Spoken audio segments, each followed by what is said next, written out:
Close your door, turn off the lights. What I'm about to share with you, these aren't just stories. These are confessions. Real experiences from real people who thought they were in control. Until they weren't. Her name was Sarah, 23 years old, art student, living alone in a small apartment in Portland. She started her OnlyFans account 6 months before this happened. Nothing extreme lingerie photos, some suggestive poses. Artistic, she told herself. Empowering. She kept her face partially hidden. Never showed tattoos. Never mentioned her real name or location. She'd read all the safety guides, done her research. Used a stage name, Scarlet Rose. Set up a separate email. Never filmed near windows. Blurred anything in the background that might identify her. She thought she was careful. The money was good, not life-changing, but enough. Enough to cover rent and art supplies. Enough to pay down her student loans a little faster. She'd post twice a week. Keep it professional. Keep it controlled. Most subscribers were fine, polite, transactional. They paid, she posted. Everyone understood the boundaries. It started with a subscriber named WatcherInTheWoods_77. He subscribed at the highest tier immediately. $200 a month. No profile picture, just a default avatar of a forest at night. No bio, no other activity on the platform. He never requested custom content. Never sent creepy messages. Never asked personal questions like so many others did. He just watch every post went live. He'd like it within minutes, sometimes seconds. It didn't matter what time she posted, 2 p.m. or 2 a.m., he was always there. Always the first notification, always watching. Sarah told herself it was fine. He was a paying subscriber. He wasn't bothering her, wasn't crossing lines. She told herself lots of things back then. 3 months in, he sent his first message. I love the painting in the background. The blue one. Van Gogh style, right? Did you paint it yourself? Sarah stared at her phone. Read the message 3 times. Felt something cold settle in her stomach. She had painted it. A seascape with swirling brushstrokes, inspired by Starry Night. It hung on her bedroom wall. It was visible in maybe 3 photos, always blurred in the background, out of focus, barely distinguishable. She'd been so focused on hiding her face, her tattoos, her location ... She never thought about her art. Sarah didn't respond. Told herself she was overreacting. Lots of people knew Van Gogh. It was just a lucky guess. Just a comment. But she took the painting down. Started filming in a different corner of her room. Double-checked every photo before posting, zooming in on the background, looking for anything identifiable. 2 weeks later, another message. The yellow mug you drink from. Is that from the coffee shop on Morrison Street? I think I've seen them there. Morrison Street. Her street. Sarah's hands shook as she scrolled through every photo she'd ever posted. Hundreds of them. She zoomed in on backgrounds. Checked reflections. Searched for anything she'd missed.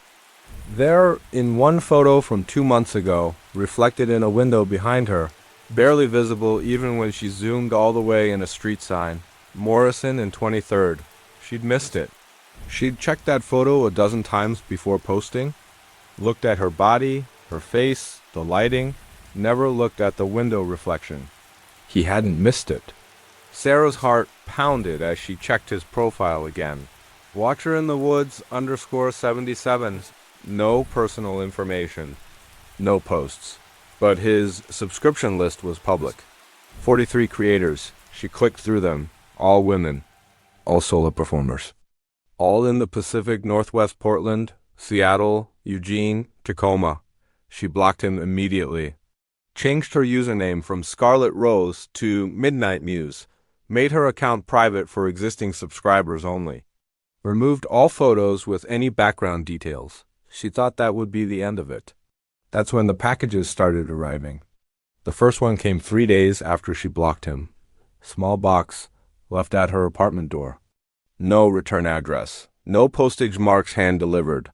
Inside, a yellow mug, the exact one from her photos. The one from the coffee shop on Morrison Street. The one she'd used in maybe 5 photos before she realized it was identifiable. No note, no message, just the mug. Sarah threw it away, checked her locks, looked out her windows, saw nothing unusual, told herself it was a coincidence. Maybe someone from the coffee shop recognized her. Maybe it was a weird fan gift. The second package arrived 4 days later. A print of her blue painting, professional quality, printed on canvas, framed. The painting she'd never posted anywhere else. The one that hung in her bedroom. The one only visible in those 3 blurry background shots. Someone had taken those blurry, out-of-focus images and reconstructed the painting, or they'd seen the original. Sarah called the police, explained the situation, showed them the messages, the packages. They took a report, said they'd increase patrols in her area, but without direct threats, without knowing who was sending the packages, there wasn't much they could do. Probably just an overeager fan, one officer said. You might want to consider a different line of work. The 3rd package arrived the next morning. Sarah saw it sitting outside her door when she left for class. Smaller than the others, just a plain envelope. She didn't open it, not right away. She knew. Somehow, she knew this one would be different. She waited until she got to campus. Sat in her car in the parking lot, hands shaking so badly she could barely tear the envelope open. Inside, a USB drive. On it, hundreds of photos. Her walking to class. Same parking lot she was sitting in. Photos from different angles, different days. She could see herself carrying different bags, wearing different outfits. Her at the grocery store on Morrison Street. In the produce section, at the checkout counter, loading bags into her car. Her at the coffee shop, ordering, sitting by the window, reading a textbook. Her through her apartment window.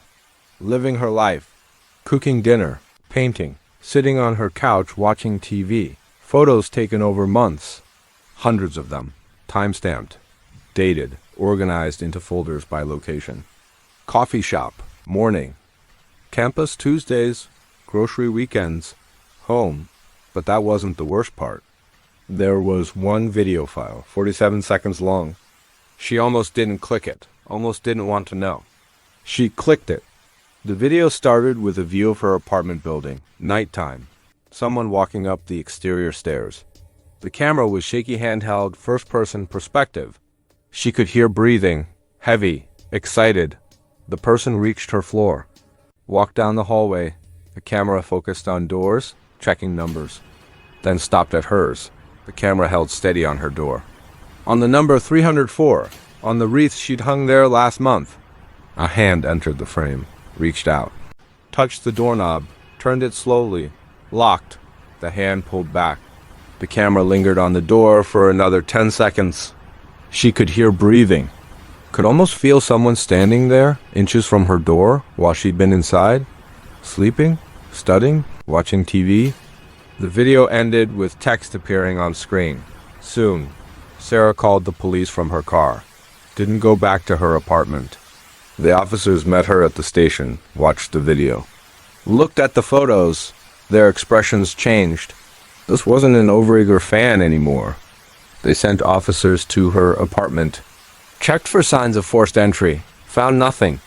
But they found something else, scratches around her doorknob. Fresh ones. Someone had been trying to pick her lock. Sarah moved out that night. Threw essentials in a bag. Stayed with friends across town. Deleted her OnlyFans account entirely. Deleted all her social media. Changed her phone number. The police kept investigating. Checked security cameras at her building, none. Canvassed neighbors, nobody saw anything. Traced the USB drive bought with cash at a big box store, impossible to track. Dead end after dead end. But here's what kept Sarah awake at night. What still keeps her awake. She went back through his profile before it disappeared. Watcher in the Woods _77. He was subscribed to 43 other creators, all in the Pacific Northwest, all solo women, all living alone. Sarah tried to warn them. Created a fake account, sent messages to every single one. Be careful of Watcher in the Woods _77. He's dangerous. He's following people. Please block him. Most blocked her. Thought she was crazy, jealous, trying to sabotage other creators. 3 responded. Said they'd already blocked him. Said he'd sent them weird messages too. Asked questions that were too specific. Noticed things he shouldn't have noticed. 3 months later, one of those 43 creators went missing. 24 years old. Solo performer. Last seen leaving her apartment in Seattle. Security footage showed her walking to her car, getting in. Driving away, her car was found 3 days later. Abandoned on a logging road 2 hours outside the city. Phone inside, smashed. Keys in the ignition, door open. They never found her. Sarah saw the news. Recognized the face from the creator list. Called the police. Told them everything. They investigated. Found that the missing woman had blocked Watcher in the Woods _77 2 weeks before she disappeared. But the account was gone. Deleted. No trace. No payment information. He'd used prepaid cards. No IP address. He'd used VPNs. No real name. No location. No way to track him. The case is still open. Still unsolved. And Watcher in the Woods _77. His account is still active. Under a new username, probably. Sarah checks sometimes. Can't help herself. Looks through creator subscription lists. Searches for patterns. All women. All Pacific Northwest. All solo. All newly subscribed at the highest tier. She finds accounts that fit. Tries to warn them. Most don't listen. He's still out there. Still subscribing. Still watching. Still collecting. And somewhere, in some basement or storage unit, there is a collection. Photos, videos, information, folders labeled with usernames, real names, addresses. Women who thought they were safe behind a screen. Women who thought they were careful. Women who never knew they were being hunted. Until it was too late. Marcus and Jessica had been together for 2 years. High school sweethearts. Everyone thought they were perfect together. He was supportive when she told him about starting an OnlyFans.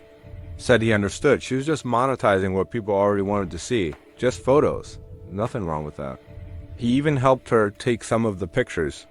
Jessica's account grew quickly. Within 4 months, she was making $3,000 a month. Enough to pay off her student loans. Enough to start saving for the future. She'd post 3 times a week, nothing explicit. Just lingerie shots, artistic poses, the kind of content that walked the line between empowering and provocative. Marcus would hold the ring light, adjust the camera angle, tell her she looked beautiful. At first, everything seemed fine. That's when Marcus started changing. It was subtle at first. Small comments. Little jabs disguised as jokes. He'd check her phone while she was in the shower, ask who her top subscribers were, make comments about them that weren't really jokes. Does Big Spender _Mike know you have a boyfriend? Does Tommy Texas know those photos he paid for were taken in my apartment? I wonder what these guys would think if they knew the real you. Jessica laughed it off initially. Told him it was just business. These men didn't know her. They were paying for a fantasy, nothing more. But Marcus couldn't let it go. He started keeping a notebook, writing down usernames, checking how much they paid, timing how long it took Jessica to respond to their messages. He'd ask her about them over dinner like he was interrogating a suspect. Why did you take 20 minutes to reply to me, but you answered Dark Knight _89 and 5? Jessica started keeping her phone locked, password protected. Started taking photos when Marcus was at work or out with friends. The account was hers, her body, her business, her boundaries, but Marcus saw it differently. He saw competition. He saw disrespect. He saw men getting pieces of his girlfriend that should have belonged to him alone. The real breaking point came on a Tuesday night. Jessica had fallen asleep on the couch, phone still in her hand. Marcus carefully slid it away from her fingers. He knew her passcode, had watched her type it enough times. She thought she was being subtle. She wasn't. He scrolled through her OnlyFans messages, read conversations with subscribers, saw the custom content requests, the compliments, the money transfers. His jaw clenched tighter with each message. Then he did something Jessica would never know about until it was too late. He created his own account, used a fake name, fake email, burner credit card he bought with cash. Subscribed to her page at the highest tier. Username, Secret Admirer or _Jeff. Over the next 3 months, Marcus lived a double life. Boyfriend by day, anonymous subscriber by night. He'd request custom content, watch her create it, watch her send it to him. Watch her smile at his compliments, never knowing they came from the same man sleeping beside her. But that wasn't enough. Marcus started branching out, creating more accounts, different personalities, different payment methods. He studied her other subscribers, learned their patterns, their language, their desires. Then he started messaging them, pretending to be other subscribers who'd supposedly met Jessica in real life. Hey man, I met her last week at a coffee shop. She's even hotter in person. Bro, she gave me her real number. Want me to send it to you? He'd give them fake addresses. Abandoned warehouses on the edge of town, closed restaurants, empty parking lots. Tell them Jessica wanted to meet there, late at night, come alone. Some were smart enough not to go.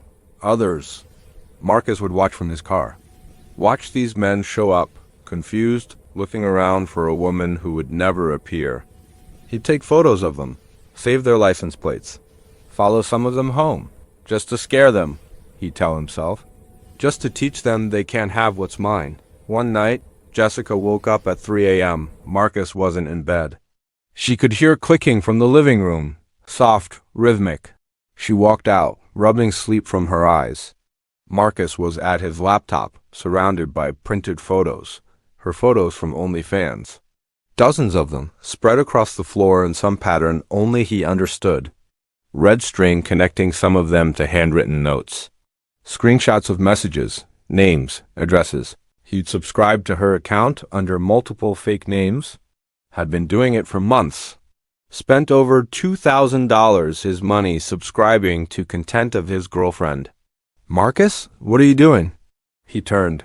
His eyes were different, hollow, like he hadn't slept in days. Protecting you, he said. Protecting us. That's when Jessica saw the rest. The notebook full of subscriber information, the map with locations marked. The folder labeled threats, full of messages he'd sent to her subscribers, pretending to be other people. Screenshots of conversations where he'd catfished them. Led them to fake addresses. Threatened them using throwaway accounts. But that wasn't the worst part. There was another folder, labeled simply backup, inside. Every photo Jessica had ever posted, every message she'd ever sent. Every video, every custom request, every private moment she thought disappeared after 30 days. He downloaded everything, organized it, dated it. Created backups across multiple hard drives. Just in case, he said, his voice mechanical. Just in case you ever try to leave me. Just in case you ever think you can cut me out. This is us. This is ours. And if you leave ... everyone will see. Your parents, your boss, your little sister, everyone. Jessica left that night. Grabbed her keys, her phone, and ran. Didn't pack a bag, didn't grab clothes. Just ran to her car and drove to her sister's apartment 3 cities away. She filed a restraining order the next morning. The police took her statement, told her they'd investigate. That what Marcus did was illegal harassment, doxing, cyberstalking, extortion. But Marcus was smart. He'd used VPNs, burner accounts, anonymous payment methods. Proving it was him would take time. Building a case would take months. He didn't wait months.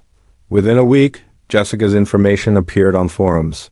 Her real name, real address, photos of her house, her parents' names, their church address, her little brother's high school, her sister's workplace. The photos started spreading. Not just her OnlyFans content private photos from her phone. Photos she'd never posted anywhere. Photos from her camera roll that only someone with physical access to her phone could have gotten. Marcus had been backing up her entire phone for months. Every photo, every message, every private moment. Someone threw a brick through her car window. Note attached. We know where you live, whore. Her boss called her into the office. Someone had sent her OnlyFans content to the company email. Every employee, every client. She was fired for creating a hostile work environment. Her parents' church received an anonymous package, photos, printouts, a letter explaining their daughter's sinful activities. They stopped speaking to her. Marcus was arrested 6 weeks later. The evidence was circumstantial, but enough. Harassment, cyberstalking, distribution of intimate images without consent. The prosecutor pushed for 2 years. He got probation, 18 months. Mandatory counseling, ordered to stay 500 feet away from Jessica. The judge said boys will be boys. People make mistakes. Marcus had no prior record, was a good kid who just got jealous. The internet makes people do crazy things. Jessica stood in that courtroom and heard the man who terrorized her, who destroyed her life, who weaponized her own body against her, ... Get a slap on the wrist. That was 9 months ago. Jessica doesn't leave her house much anymore.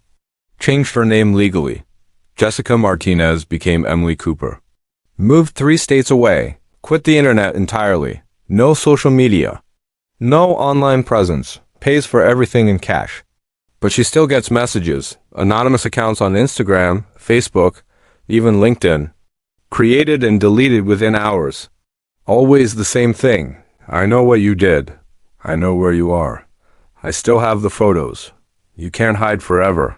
She never knows if it's Marcus, or one of the dozens of strangers he led to her doorstep, one of the men he catfished who now blame her for their humiliation, one of the forum users who downloaded her leaked content and feel entitled to more. She changed her number 4 times. They always find the new one. She dyed her hair, got colored contacts, changed the way she dresses, but she sees him everywhere. Every man at the grocery store, every car that drives too slowly past her apartment. Every notification on her phone makes her hands shake. Her therapist says it's PTSD, says healing takes time, says she's not responsible for what he did. But Jessica knows the truth. She knows that somewhere out there, Marcus still has the photos, still has the videos, still has the backups. And she knows that probation ends in 9 months. Trust is supposed to be sacred. The person you share your bed with, your secrets with, your vulnerability with, they're supposed to protect you. But sometimes the person sharing your bed is the same one planning your nightmare. Sometimes the person who says, I love you, means I own you. And sometimes the most dangerous place you can be is in love. Devin was 28, moved to Chicago for a fresh start. New job, new apartment, new life. The rent was cheap, surprisingly cheap for the neighborhood. Studio apartment, hardwood floors, big windows. The landlord barely asked any questions. He should have wondered why. Devin started his OnlyFans account 3 weeks after moving in. Fitness content, mostly workout videos, meal prep, progress photos. He built a decent following. Kept everything professional. He filmed most of his content in the apartment. Good lighting, minimal background, just him and the camera. 2 months in, a subscriber sent him a strange message. You should check your walls. Devin ignored it, thought it was a weird prank. Then another message, different subscriber. Do you know what happened there before you moved in? Curious now, Devin searched his address online. Found an article from 8 months ago. A woman had lived in his apartment before him. 26 years old, OnlyFans creator. She'd been found dead in the bedroom, his bedroom, by police after worried friends reported her missing. The cause of death? Suicide, they ruled. But the article mentioned something strange. Her laptop was missing. Her phone was wiped clean. And her OnlyFans account continued posting content for 3 days after her death. Devin felt sick. He kept reading. The investigation found something else. Hidden cameras. 12 of them, installed in the walls, in the vents, behind the mirror. They'd been streaming to an external server. Someone had been watching her, recording her, for months. They never found who installed them. Devin's blood ran cold. He started inspecting his apartment. Checked every corner, every vent, every outlet. Behind the bathroom mirror, a small hole recently plastered over. In the bedroom closet, scratches on the wall where something had been removed. In the air vent above his bed, tiny drill holes hastily filled in. Someone had removed the cameras after the woman died, but they'd been there. In the same places Devon had been filming himself, the same angles, the same lighting. He called the landlord, no answer. Stopped by the rental office, closed, sign in the window, under new management. Devon hired a private investigator. What they found: the building was owned by a shell company. The previous landlord had disappeared, moved out of state with no forwarding address. But before he left, he rented out 3 other units in the building, all to young women, all OnlyFans creators. The investigator found something else. A hard drive for sale on the dark web. Terabytes of footage. Stolen OnlyFans content? Yes, but also hidden camera footage, bedroom footage, bathroom footage, private moments never meant to be shared. The seller's username, the same handle as Devon's landlord's email address. Devon moved out that night. Reported everything to the police. They investigated. Found evidence of the cameras, of the recordings. But the landlord was gone. Vanished completely. The case is still open. But here's what haunts Devon. He found a forum. A place where men share tips on tenant selection. How to find creators who won't ask questions. How to install cameras they'll never find.